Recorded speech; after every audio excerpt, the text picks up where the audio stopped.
সর্বোচ্চ আধা ঘন্টা মধ্যে। আসসালামু আলাইকুম, আপনাদের সবাইকে কৃতজ্ঞতা, ভালোবাসা, শ্রদ্ধা জানাচ্ছি ছাত্র যুব জনতার রাজনৈতিক মেলবন্ধন নতুন ধারা বাংলাদেশ এনডিবির পক্ষ থেকে। আপনারা জানেন দেশে একটা চরম ক্রান্তিকাল চলছে। বিশেষ করে শহীদ মিনারের মতো জায়গায় আপনি আমি আমরা কেউ নিরাপদ না, এটা কিন্তু ভাববার মতো বিষয় না। আজকে সেই শহীদ মিনার, যে শহীদ মিনার গড়ে উঠেছিল ভাষা শহীদ সালাম, বরকত, রফিক, শফিউর, জব্বারের রক্তের উপর দিয়ে, জীবনের উপর দিয়ে, সেই শহীদ মিনারে আপনি আমি আমরা কেউ নিরাপদ না। অথচ নিরাপত্তার জন্য, নিরাপত্তা নিশ্চিত করবার জন্য ৭২-এর সংবিধান একদম একুরেট ভাবে পুলিশ, প্রশাসন সহ সকল বাহিনীকে নির্দেশনা দিয়ে রেখেছে। সেই ৭২-এর সংবিধানকে ভায়োলেট করে আজকে আমরা দেখছি একের পর এক বিভিন্ন ধরনের ষড়যন্ত্র চলছে। কেউ বলছে ৭২-এর সংবিধান থাকলে বিএনপিকে উড়িয়ে দিব, কেউ বলছে ৭২-এর সংবিধান রাখলে বিএনপিকে গুড়িয়ে দিব, কেউ বলছে ৭২-এর সংবিধান রাখলে তারেক রহমানের কোমর ফাঁস করে দিব। তো তারেক রহমানের কোমর ফাঁস করে দেবার যে হুমকি তারা দিচ্ছেন, সেই হুমকিটা আসলে কার হুমকি, কারা দিচ্ছে? আমরা একটু গভীর তত্ত্বতে দেখলে, একটু খেয়াল করলে বুঝতে পারবো এই হুমকিটা দিচ্ছে তারাই যারা যুদ্ধাপরাধী, যারা আমার স্বাধীনতা বিরোধী, যারা আমার বাংলাদেশ চায় না, যারা আমার বাংলাদেশ চায়নি, যারা আমার বাংলাদেশের এই ভূখণ্ডে থেকে পাকিস্তানের সাথে একীভূত হওয়ার স্বপ্ন দেখে, যারা এই ৫৬,০০০ বর্গমাইলের থেকে আমেরিকার স্বপ্ন দেখে, জার্মানির স্বপ্ন দেখে, ইতালির স্বপ্ন দেখে, রাশিয়ার স্বপ্ন দেখে, কিন্তু বাংলাদেশের স্বপ্ন দেখে না। আর এ কারণেই তারা বলে জুলাই পরে আবার কিসের একাত্তর। যারা বলেছে জুলাই পরে কিসের একাত্তর, আমি মনে করি প্রতিটা হত্যাকাণ্ডের সাথে তাদের জড়িত থাকার যথেষ্ট সম্ভাবনা রয়েছে। আর এই বিষয়কে স্পষ্ট করবার জন্য আমরা সুষ্ঠু তদন্তের দাবিতে আজকের এই আয়োজন করেছি। ছাত্র যুব জনতার রাজনৈতিক মেলবন্ধন নতুন ধারা বাংলাদেশ এনডিবি রাজপথে যেভাবে থাকে, ঠিক তেমনি ভাবে আমরা কাজের একটা ধারা নির্মাণ করতে চাই। যে কাজের ধারা নির্মাণের মধ্য দিয়ে আমরা প্রমাণ করব বাংলাদেশের মানুষ রুটি রুজি, জীবন জীবিকার পাশাপাশি তাদের অধিকার আদায়ের জন্য সোচ্চার থাকে। সব সময় তারা তাদের কাজের মধ্য দিয়েও সোচ্চার থাকে।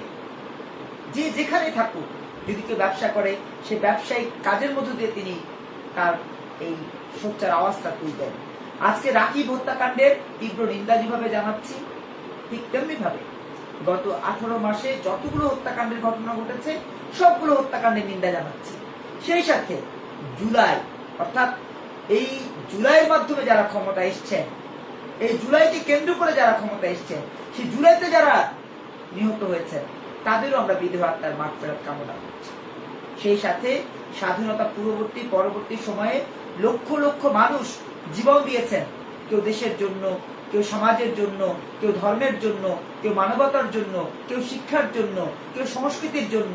যে যেখানে যেভাবে জীবন দিয়েছেন সবগুলো জীবনের অমূল্য যেই কাজ, সেই কাজের প্রতি শ্রদ্ধা রেখে তাদের বিদেহ আত্মার শান্তি কামনা করছি। আমরা মনে করি ভাষা শহীদ সালাম, বরকত, রফিক, শফিউর, জব্বার যেভাবে জীবন দিয়েছেন, ঠিক তেমনি ভাবে জীবন দিয়েছেন বীর শ্রেষ্ঠ মতিউর, হামিদুর, ঠিক তেমনি ভাবে জীবন দিয়েছেন আমাদের পরবর্তী সময় ৯০ স্বৈরাচার বিরোধী আন্দোলনে নূর হোসেন, জিহাদ, ডাক্তার মিলন, ঠিক তেমনি ভাবে জীবন দিয়েছেন পরবর্তী সময়ে আন্দোলন করতে এসে। হয়তো ভাইয়ের গুলিতেই তিনি জীবন দিয়েছেন আবু সাইদ, হয়তো তার সাথে যিনি আন্দোলন করছিলেন তারই ইটের আঘাতে তার মাথা থেতলে গিয়েছিল, হয়তো মুগ্ধ পানি বিলাতে এসে তার কোন এক সহযোদ্ধারই গুলিতে নিহত হয়েছেন। যত নিহত হওয়ার ঘটনা ঘটেছে, প্রতিটা নিহতের ঘটনার সুষ্ঠু তদন্ত কিন্তু দাবি রাখে। এই সুষ্ঠু তদন্ত শুধু আমার জন্য না, শান্তা ফারজানার জন্য না, ওয়াজেদ রানার জন্য না, নতুন ধারার জন্য না, বিএনপির জন্য না, আওয়ামী লীগের জন্য না।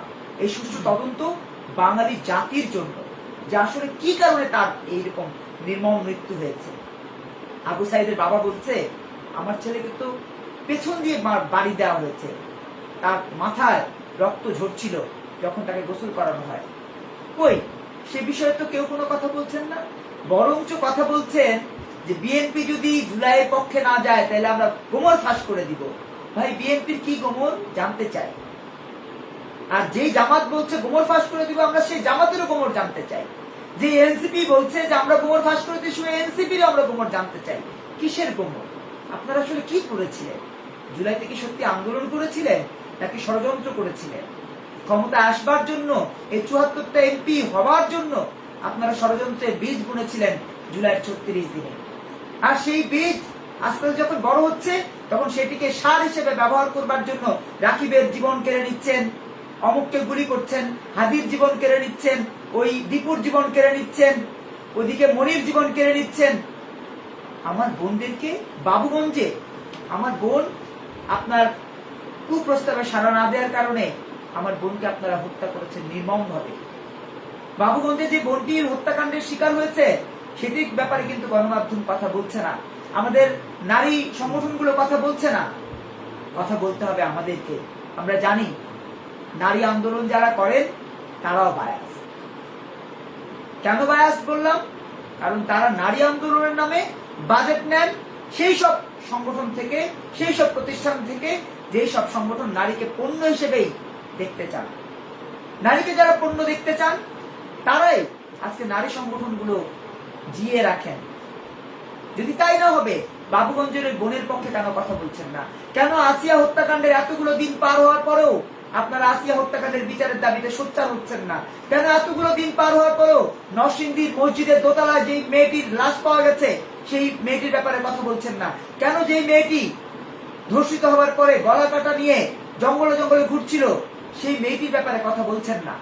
কারণ আপনারা আসলেই নারীবাদিতার নামে একটা নারীকে ভোগ্য পণ্য করার ষড়যন্ত্রের সাথে জড়িত। যদি তাই না হয়, হাদি হত্যাকাণ্ডের মধ্য দিয়ে যারা এত কিছু করলো তারা কেন সংসদে গেল? তারা তো বলতে পারলো না যে হাদিকে যে দেশে শহীদ করা হয়েছে, নিহত করা হয়েছে, হত্যা করা হয়েছে, সে দেশে আমরা সংসদে যাব না যতদিন পর্যন্ত না হাদি হত্যার বিচার হয়। কেউ তো বলছেন না। উমামা যায় দাঁতের চিকিৎসার জন্য ভারতে, জুমা যেতে চায় ফ্রান্সে তার চিকিৎসার জন্য, জাবের যেতে চায় ইতালিতে তার চিকিৎসার জন্য। কই হাদি হত্যাকাণ্ড নিয়ে তো কোনো কথা নাই। হাদির ভাই লন্ডনে চলে গেছে চাকরি নিয়ে, তার স্ত্রী ফ্ল্যাটে থাকে, সরকারি ফ্ল্যাটে। তাকে ফ্ল্যাট দেওয়া, তার স্ত্রী তো বললো না এই ফ্ল্যাটে আমি থাকবো না, আমার স্বামীর বিচার না হওয়া পর্যন্ত। তার স্ত্রী তো খুব মৌজ মাস্তিতে মুখে নেকাব লাগিয়ে আরামায়েশে দিন যাপন করছে। কিভাবে বলবো যে তার স্ত্রী জড়িত ছিল না? কিভাবে বলবো তার ভাই জড়িত ছিল না? কিভাবে বলবো জুমাই জড়িত ছিল না? কিভাবে বলবো নাহিদি জড়িত ছিল না? কিভাবে বলবো জাবেরও জড়িত ছিল না? কিভাবে বলবো নাসিরউদ্দিন পাটোয়ারি জড়িত ছিল না? আমি তো মনে করি হাদি হত্যাকাণ্ডের মধ্য দিয়ে যারা এই নির্বাচনে এমপি হয়েছে, এই এনসিপি জামাতের সবাই হাদি হত্যাকাণ্ডের সাথে জড়িত। সবার অর্থনৈতিক সুষ্ঠু তদন্ত দরকার। সবার ফোনগুলো ফরেন্সিক রিপোর্টের মাধ্যমে দেখা দরকার যে কাদের কাদের সাথে তারা যোগাযোগ করেছে। ফরেন্সিক রিপোর্ট চাই সবগুলো আইফোনের, নাসিরউদ্দিন পাটোয়ারির আইফোনের ফরেন্সিক রিপোর্ট চাই, নাহিদ ইসলামের ফোনের ফরেন্সিক রিপোর্ট চাই, আপনার ডাক্তার তাসনিম জারার মোবাইলের ফরেন্সিক রিপোর্ট চাই। আমরা যারাই এই জুলাই আন্দোলনের নেতৃত্ব দিয়েছে তাদের সবার আইফোনের এবং অন্যান্য যে ডিজিটাল ফোনগুলো রয়েছে, ডিভাইসগুলো রয়েছে, সবগুলোর ফরেন্সিক রিপোর্ট চাই। ফরেন্সিক রিপোর্টটা পেলেই দেখা যাবে যে ফোন করে হয়তো বলেছে নাহিদ ভাই হাদিরে সরাইয়া দেন, হয়তো বলেছে। যদি তাই না হয় তাহলে প্রমাণ চাই, প্রমাণ দিন। আমরা তো মনে করি এই যেই জামাত, যেই শিবির সংসদে মববাজি করেছে, যেই এনসিপি সংসদে মববাজি করেছে, সেই এনসিপিরই ষড়যন্ত্রের একটা ফলাফল হলো রাকিব হত্যাকাণ্ড। কারণ তারা দেশকে অস্থিতিশীল করে তারেক রহমানকে বেকায়দায় রেখে জুলাইটাকে বাস্তবায়ন করতে চায়। আর এই বিষয়গুলোরই সুষ্ঠু তদন্ত আমরা চাই। আপনারা যদি না চান তাহলে প্রমাণ দিন, সুষ্ঠু তদন্ত করুন। কেন প্রথম আলোতে সংবাদ ছাপা হওয়ার পরে আপনারা সেই সংবাদ ডিলিট করতে বললেন, যে সংবাদে আবু সাইদের বাবা বলেছিল যে আমার ছেলের তো মাথা দিয়ে রক্ত বেরিয়েছে, মাথার পেছনের অংশ দিয়ে। এটা বলার পরে কেন সেই প্রতিবেদনকে ডিলিট করতে হয়েছে প্রথম আলোর? কেন প্রথম আলোকে দুঃখ প্রকাশ করতে হয়েছে? আমরা সুষ্ঠু তদন্ত চাই, এবং সুষ্ঠু তদন্ত ততদিন পর্যন্ত চাইতে থাকবো যতদিন পর্যন্ত হাদির রক্তের উপর দিয়ে সংসদে যাবে নাহিদ, হাসনাত, আক্তার, আব্দুল্লাহ আমিন, মুজাহিদ, তারা যতদিন এভাবে সংসদে যাবে, ডাক্তার শফিকরা যতদিন সংসদে যাবে, ততদিন আমরা বিচার চাইব, ততদিন আমরা সুষ্ঠু তদন্ত চাইব। আমরা মনে করি সুষ্ঠু তদন্তের কোনো বিকল্প নাই, কেননা সংসদে দাঁড়িয়ে এটিএম আজহার বলেছেন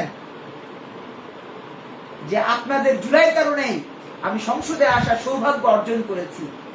তাহলে বলতে পারি না যে জুলাই তাদের নীল নকশা, তাদের ম্যাট্রিকুলাস, যে ম্যাট্রিকুলাসে ইউনুস তার মামলাগুলো থেকে রেহাই পেয়েছেন, শফিক সাহেব আঙুল ফুলে কলা গাছ হয়েছেন, সজীব ভুঁইয়া আঙুল ফুলে কলা গাছ হয়েছে, মাহফুজ আলমের 14 গোষ্ঠী আঙুল ফুলে কলা গাছ হয়েছে, আপনার রেজওয়ানা হাসানের 14 গোষ্ঠী 7,500 কোটি টাকার মালিক হয়ে এখন মহা সাম্রাজ্য নির্মাণ করেছে, আদিলুর রহমান হাজার হাজার কোটি টাকার মালিক হয়েছে, ফাউজুল কবির হাজার হাজার কোটি টাকার মালিক হয়েছে, ফরিদ আক্তারের মতো নীতিবান ভদ্র মানুষও আজকে তার মুখোশের আড়ালে শত শত কোটি টাকার মালিক হয়ে উবিনিক নামক এনজিও কে প্রতিষ্ঠার জন্য সর্বোচ্চ শক্তি প্রয়োগ করেছেন। তার স্বামী ফরাদ বাজারও এই আন্দোলনের সর্বোচ্চ সুফল ভোগী। কেন বলবো না? জুলাই আন্দোলন একটা ষড়যন্ত্রের নাম।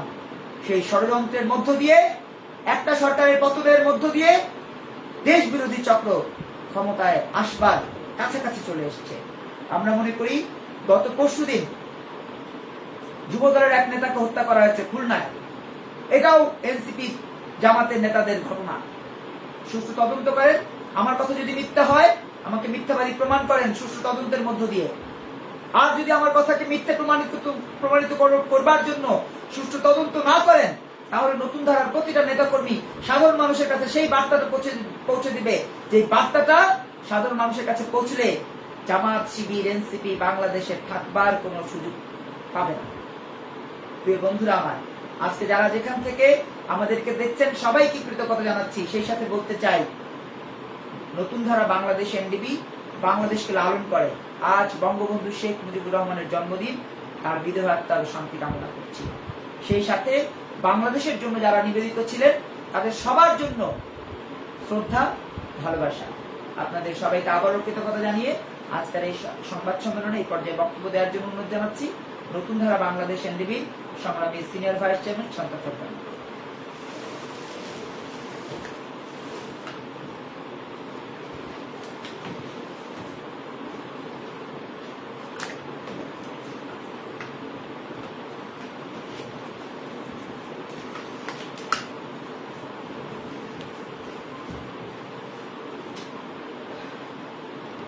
বিজয় বাংলাদেশ, বিজয় নতুন ধারা। নতুন ধারার অঙ্গীকার, দুর্নীতি থাকবে না আর।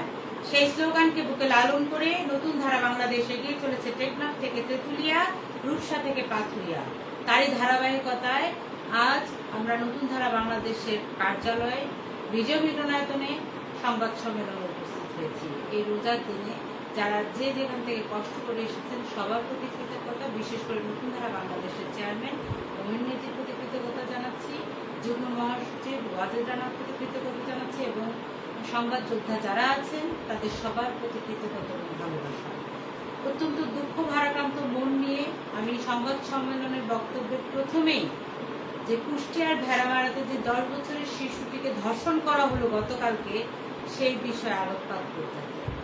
ছোট বাচ্চা মাদ্রাসায় পড়তে গিয়েছিল, মাদ্রাসার সুপার ওই মৌলানা সাহেব তাকে এই ধর্ষণ করেছে, এই অভিযোগ উঠেছে। এরকম অসংখ্য ঘটনা প্রতিদিন ঘটছে।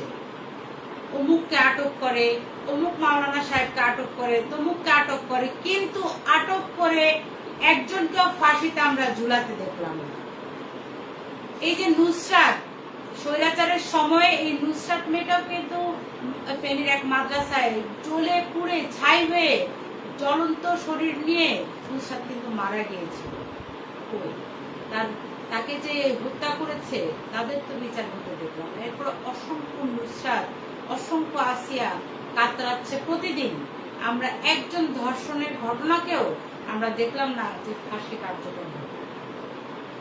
ধর্ষকের 3 মাসের মধ্যে ফাঁসি দিতে হবে। কেন ধর্ষককে এত সময় দেওয়া হবে? যারা চিহ্নিত ধর্ষক তাদেরকে খুব দ্রুত শাস্তির আওতায় আনা হোক। আপনারা ফ্যামিলি কার্ড দেন, ফ্যামিলি কার্ডের নামে কয়েক হাজার ফ্যামিলির সাথে প্রতারণা করছেন, কিন্তু নিরাপত্তা দিতে পারেন না। এ কেমন? আপনি আপনার বাবার রাস্তা ধরে খাল খনন করা শুরু করেছেন। আগে তো মানুষকে নিরাপত্তা দিবেন, মানুষের পেটে ভাতে দেখবেন, মানুষের জীবন জীবিকা দেখবেন, তারপর আপনি খাল খনন করবেন। অথচ দেশে কোথাও নিরাপত্তা নাই।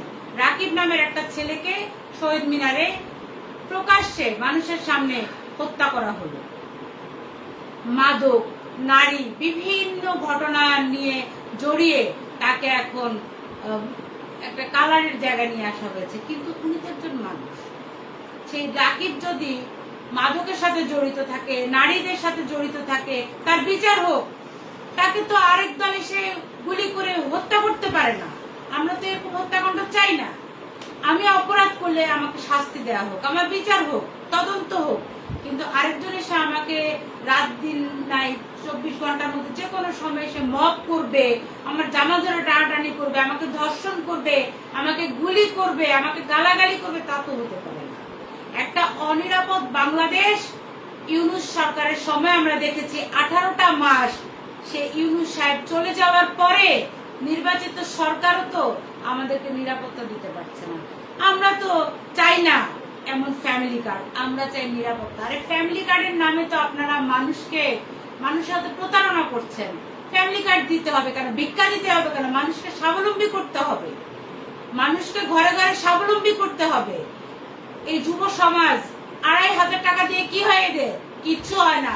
আপনি যুব সমাজ যাদের চাকরি বাকরি নাই, যারা বেকার, তাদেরকে কিছু টাকা পয়সা দিয়ে, তাদেরকে শৃঙ্খলার মধ্যে দিয়ে তাদেরকে ব্যবসা করার সুযোগ দেন। এই যে লক্ষ লক্ষ অটোরিকশা ব্যবস্থা করতে হবে। তো আপনার যে কলকারখানাগুলো বন্ধ করে দিয়েছে, এগুলো চালু করেন, চালু করে এই যুব সমাজকে, এই রিক্সাওয়ালাদেরকে ওখানে কর্মের ব্যবস্থা করে দেন, তাদেরকে খেটে খাওয়ার ব্যবস্থা করে দেন। কেন বিধবা ভাতা দিতে হবে? আর কেন বিধবার ঘর থেকে জামাত নেতাকে পাওয়া যাবে? বলেন, জামাত নেতাকে গভীর রাতে বিধবা ঘর থেকে বের করা হয়, তারপর জামাত নেতা 25 লক্ষ টাকা কাবিনের বিনিময়ে সে বিধবাকে বিয়ে করে। কেন এমন হেনস্থা হবে? বিধবাকে ভাতাও দিতে হবে কেন? আর জামাত নেতা গিয়ে তাকে সারা গভীর রাতে সান্ত্বনাও দিতে হবে কেন? বিধবা তাকে কর্মসংস্থানের ব্যবস্থা করে, তাই না? তাকে কর্মসংস্থানের ব্যবস্থা করে দেবেন। বাংলাদেশের প্রত্যেকটি নারী এবং প্রত্যেকটা পুরুষকে কর্মসংস্থানের ব্যবস্থা করে দিতে হবে, যেভাবে দেখা যায় চীন আজ সারা পৃথিবীতে একটা উন্নত দেশ। সে দেশে প্রতিটা মানুষ কাজ করে খায়। বাংলাদেশেও কাজ করে খেতে হবে, সবাইকে আয় রোজগার করতে হবে। বসে বসে খাওয়ার তো কোনো সুযোগ নাই। বাংলাদেশে বসে থাকবে আর আপনাদের 2500 টাকার দিকে তাকায় থাকবে, তারপর ওই লাইন ধরে ওই ট্রাকের পিছনে পিছনে লাইন ধরে দাঁড়িয়ে থাকবে। আপনারা কখন কম দামে তেল দিবেন, চাল দিবেন, আটা দিবেন, ময়দা দিবেন, সেটা দিবেন। আমরা তো এগুলা চাই না।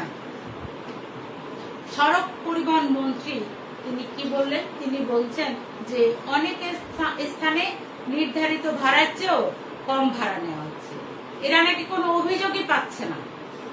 অথচ এই যে সারা পৃথিবীতে জ্বালানি তেলের সংকট দেখা দিয়েছে আমেরিকা ইরানের উপর হামলা করার কারণে, সেই সংকট আমাদের দেশেও এসে হানা দিয়েছে। এখন তেল দিতে পারছে না কেউ।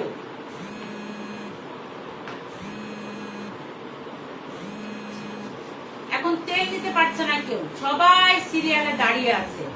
এই এমত অবস্থায় ভাড়া তো বাড়বেই। ভাড়া তো এর আগের বারও স্বৈরাচারের আমলেও গাড়ি ভাড়া বেড়েছিল, যখন ঈদ আসে ভাড়া দ্বিগুণ হয়। এখন তো তেলের সংকট, তাহলে এখন আরো ভাড়া বেশি নিবে। আপনারা মনিটরিং করতে পারছেন না তাই বলেন। ভাড়া নৈরাজ্য এবং অতিরিক্ত ভাড়া সব জায়গায় নিচ্ছে। ঘন্টার পর ঘন্টা মানুষ বাসের জন্য দাঁড়িয়ে আছে, তার উপর মানুষকে বনাটে বসে নেওয়া হচ্ছে। বাসের মাঝখানে বালতির উল্টা করে রেখে মানুষকে বালতির উপর বসিয়ে নেওয়া হচ্ছে, কিন্তু ভাড়া গুনা হচ্ছে দ্বিগুণ। বস্তার উপর বসে বসে মানুষকে নেওয়া হচ্ছে, বাসের উপরে মানুষকে নেওয়া হচ্ছে। আপনারা মনিটর না করে যদি দায় সারা গোছর বলেন ভাড়া কম নেওয়া হচ্ছে, কোনো অভিযোগ নেই, তাহলে তো হবে না। অভিযোগ কে কার কাছে দিবে? আপনাদের তো মনিটর করতে হবে। প্রয়োজনে ভর্তুকি দিতে হবে মানুষকে বাঁচানোর জন্য। জ্বালানি মন্ত্রণালয় থেকে ভর্তুকি দেওয়ার আহ্বান জানাবো, মানুষকে একটু বাঁচান। হ্যাঁ, জ্বালানি তেলের সংকট সারা পৃথিবীতে, তাই বলে চুপচাপ দুই হাত বগলের তলায় দিয়ে বসে সংবাদ সম্মেলন করলে তো হবে। মানুষের জন্য কাজ করতে হবে। খাল খনন কর্মসূচি করলেই হবে না, প্রত্যেকটা জিনিসের দিকেই নজর দিতে হবে। হাদির হত্যার বিচার আমরাও চাই। কেন চাই জানেন? কারণ হচ্ছে এই হাদিকে এরাই মেরেছে, এবং হাদিকে মেরে এরা বিভিন্ন সময় এই রাজপথে গ্যাঞ্জাম বাঁধানোর জন্য এই হাদি নামটাকে ব্যবহার করছে। আরে হাদি তো ছিল একটা জুলাই জঙ্গি, তিনি তো বাংলাদেশটার পক্ষে কখনো কথা বলেনি। তার বক্তব্যের মূল মতই ছিল 2471 কিছু না। তিনি বলেছেন কোট আনকোট 24 যেখানে হয়েছে সেখানে 71-এর কথা আসে না। তার মানে তো তিনি জঙ্গি ছিলেন। এই জুলাই জঙ্গি হাদি হত্যাকাণ্ডের বিচার আমরাও চাই, যাতে দেশে এই জুলাই নিয়ে আর বেশি বাড়াবাড়ি না হয়। কথায় কথায় রাজপথে নেমে যায়, কথায় কথায় আন্দোলন করে, কথায় কথায় ব্যারিকেড দিয়ে মানুষের যান জীবন শেষ করে ফেলে। খালি হাদি হত্যা বিচার, হাদি হত্যা বিচার। এই ঝুমা আর সুরভি, এই মেয়ে দুটাকে আটক করে তাদেরকে যদি জিজ্ঞেস করা হয় এরা বলে দিবে, কারণ এরা বিভিন্ন বক্তব্যে বলছে যে উপদেষ্টারা এই হাদির হত্যার সাথে জড়িত। এরা নিজেদের মুখে বলছে যে হাদির হত্যার বিচার হতে গেলে অনেক ঘটনা বের হয়ে আসবে, কারণ শাক দিয়ে মাছ ঢাকার মতো করে হাদি সাহেব হত্যা করা হয়েছে। ঠিকই তো। তাহলে ঝুমাকে আর সুরভিকে জাবেরকে ধরা হোক, ধরে তাদেরকে জিজ্ঞাসাবাদ করা হোক। জিজ্ঞাসাবাদ করলে তেল আর পানি আলাদা হয়ে যায়। আমরাও নতুন ধারা বাংলাদেশের পক্ষ থেকে দাবি জানাবো এই হাদি হত্যার বিচার চাই। আমরা এই সমস্ত হাদি এই সমস্ত নাম শুনতে পাচ্ছি না, যারা বাংলাদেশটাকে কখনো চায়নি। আমরা তাদের এই আন্দোলন, এই উর্দু ভাষাতে আজাদি আজাদি এইসব স্লোগান আমরা শুনতে চাই না। এদেরকে আজাদ দেয়া হোক, ইনকিলাব মঞ্চ ধ্বংস করা হোক, কারণ এটা কিছু না। ইনকিলাব মঞ্চটা বাংলাদেশটাই চায় না, তারা বাংলা ভাষাটাকেই চায় না। যারা এই জুলাই করেছে সংসদে, যারা জাতীয় সঙ্গীত যখন বাজে তারা উঠে দাঁড়ায়। তারা বাংলাদেশটাকে ভালোবাসে না, বাংলাদেশের লাল সবুজ পতাকাটাকে তারা অন্তরে ধারণ করে না। যারা বাংলাদেশ চায় না তারা সংসদে গেছে। আমরা চাইব প্রত্যেকটা লোকের বিচার। দেখেন শিক্ষা ব্যবস্থা কেমন একটা অবনতির লোক। কোন এলাকার কোন এমপি বললো লটারিতে ছাত্রছাত্রী ভর্তি করা বন্ধ করে দেন, আর আপনি সাথে সাথে পরদিন ঘোষণা দিয়ে দিলেন এখন তার ভর্তির সময়। আপনারা চিন্তা ভাবনা করেন। হ্যাঁ, লটারিতে বাচ্চাদের ভর্তি করা আমরাও চাই না। লটারিতে তো মেধার কোনো বিচার হয় না, ভর্তি পরীক্ষা দিয়ে ভর্তি করাটা উচিত। কিন্তু ভর্তি পরীক্ষা নিতে আবার কোচিং বা ব্যবসা শুরু হলে ছোট ছোট বাচ্চাদের উপরে তো মাথায় প্রেসার পড়বে। আগে তো শিক্ষামন্ত্রীর উচিত ছিল যে কোন এমপি কি বলেছে সেটা নিয়ে একটু চিন্তা করা, যে ঠিক আছে কে কি বলছে আমরা একটু চিন্তা করে দেখি, তারপরে সিদ্ধান্ত দিবে। এখন তো আর ভর্তির সময় শুরু হয়নি, আপনি এখনই কেন ভর্তি পরীক্ষা হবে এখনই আপনি বন্ধ করে দিচ্ছেন? লটারি সবকিছু তো এখনই বন্ধ করে দেওয়ার দরকার নেই। তার উপরে পঞ্চম শ্রেণীর যেই বৃত্তি পরীক্ষা, পঞ্চম শ্রেণীর বৃত্তি পরীক্ষা গত সরকারের আমলে করতে পারেনি, অথচ আপনি এখন বলছেন পঞ্চম শ্রেণীর বৃত্তি পরীক্ষা আপনি ষষ্ঠ শ্রেণীতে এই 4 মাস যাওয়ার পরে নেবেন। তো ক্লাস 6 এর যে বাচ্চারা ক্লাস 6 এর বই পড়বে নাকি পঞ্চম শ্রেণীর বৃত্তি পরীক্ষার জন্য তারা এখন প্রস্তুতি নেবে? এটা কি ধরনের পাগলামি? দরকার নাই তো। এই পাগলামি গুলা না করলে কি হয় না? আমরা আসলে বুঝতে পারছি না। আর আরেকটা বিষয় হচ্ছে যে জামাত এবং ইসলাম এক না। অনেকে বলছে যে মরে গেলে আমাকে কবর দেওয়ার কেউ থাকবে না, আমি যেভাবে হুজুরদের বিরুদ্ধে কথা বলি না। জামাতের কোন নেতা কোনো হুজুর না, তাহলে আপনি তো এটা বলতে পারেন না যে হুজুরদের বিরুদ্ধে আমার কথা, তাই না? জামাতের নেতারা হুজুর আপনাকে কে বলেছে? দাড়ি রাখলে আর টুপি পরলে মানুষ হুজুর হয়ে যায়? তাই বলবো যে আমরা আসলে নতুন ধারা বাংলাদেশের পক্ষ থেকে সাদাকে সাদা এবং কালোকে কালো মাথায় রেখে 2012 সাল থেকে এগিয়ে চলছি। বিজয় বাংলাদেশ, বিজয় নতুন ধারা। সবাই ভালো থাকুন। আসন্ন ঈদকে কেন্দ্র করে আপনাদের জীবন সুন্দর হোক। ঈদ মোবারক। জি। ধন্যবাদ। এই পর্যায়ে